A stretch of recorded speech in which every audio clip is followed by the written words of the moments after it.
Philippe Palazzi, professeur à l'école du Louvre, découvre le résultat de 3 ans de recherche, prise de vue et mise en page.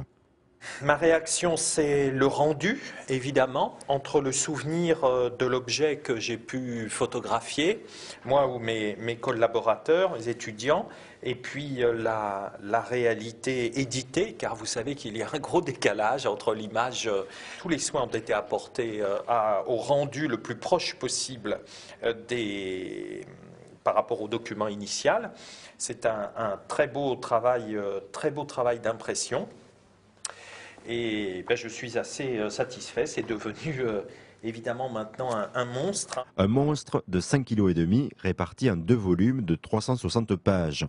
Ici, près de 2500 armoiries du XIIIe au XIXe siècle sont recensées, chacune a sa propre histoire. Chat-ours, alors ça c'est un très bon exemple, très célèbre dans le département, qui correspond au goût du monde médiéval pour les jeux de mots, pour les rébus. Aujourd'hui nous sommes plus réticents à jouer avec nos patronymes.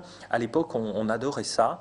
Et ils se sont amusés, là, dans cette verrière et cette clé de voûte qui sont dans l'église de Chat-Ours, à représenter un petit rébus avec 2 chats et un ours. Des ouvrages sur d'autres départements de la région sont en cours. D'après l'éditeur, cela représente un potentiel de recherche considérable pour les 6 millions de généalogistes. C'est d'abord pour les chercheurs, c'est un ouvrage scientifique, puisqu'il y a un index à la fin des communes, un index des noms de famille qui est donc très, très riche.